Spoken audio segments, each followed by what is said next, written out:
On June 8, 2025, in a stadium in Munich, Cristiano Ronaldo stood in the center circle of the Allianz Arena and wept. Not because he had lost, because he had won. His 138th goal for Portugal, his third international trophy. And in that moment, everyone watching knew the same thing. Time is running out. Cristiano Ronaldo, the man who has broken every record football has to offer. 5 Ballon d'Ors, 5 Champions League titles, the most international goals in history, 221 caps, 138 goals. Numbers that belong to mythology, not sport. But there is one trophy, the one trophy that has always been missing: the World Cup.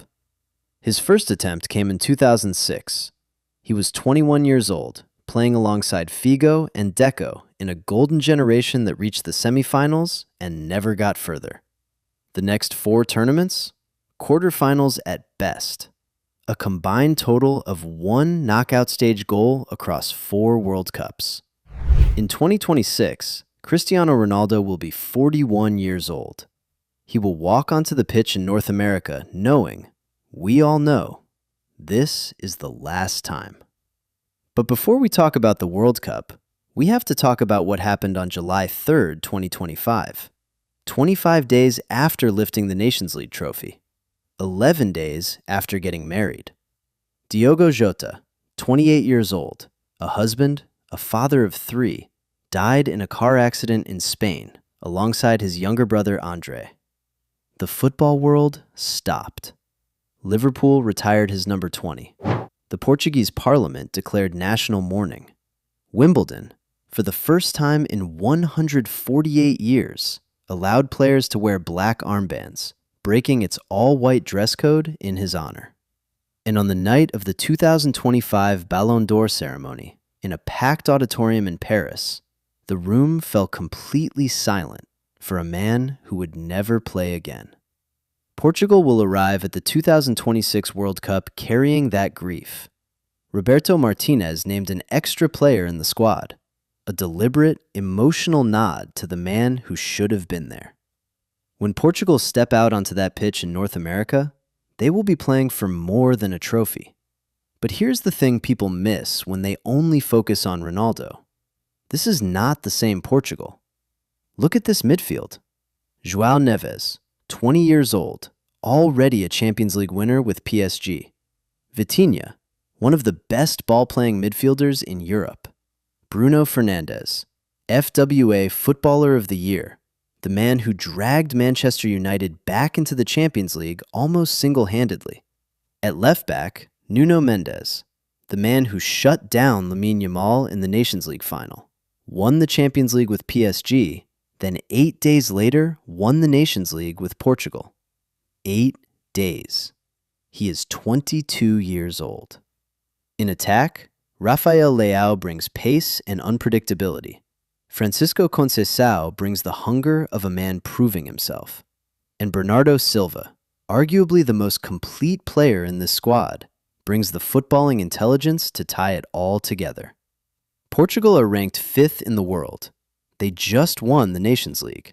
They have arguably the deepest squad they have ever assembled, and they have something no team can manufacture: a reason. And here is where it gets interesting. Because Football Rewired doesn't just report history. We ask, what if it goes differently? What if 2026 is the year Portugal rewrite everything? What if the ghost of Diogo Jota, the Nations League trophy he lifted in Munich, the last match he ever played, becomes the fuel that drives this squad all the way to the final? What if Ronaldo, at 41, in his final World Cup, carrying the weight of an entire nation, scores the goal that finally wins it? Imagine the image. The old lion, the greatest of his generation, lifting the only trophy he never had. The timeline changes. Or, and this is the question that keeps Portuguese fans awake, what if this extraordinary squad, with all this talent, all this motivation, still falls short? What if, Once again, the World Cup proves to be one tournament too far. Either way, what happens in North America this summer will be one of football's most watched stories. And whether it ends in glory or heartbreak, Portugal will never be the same again after 2026. Here is my verdict. Portugal go into the 2026 World Cup as genuine contenders, not dark horses, contenders.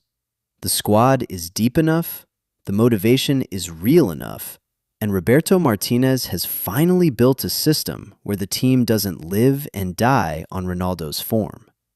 But the World Cup has never been kind to Portugal, and history has a way of repeating.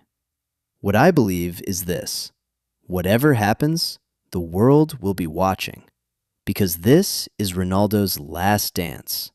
Because this team plays for a man who is no longer here. Because this generation, Mendes, Neves, Leao, Fernandes, is on the verge of becoming something truly special. The timeline is set. The question is, how does it end? Subscribe to Football Rewired, and we'll rewrite it together.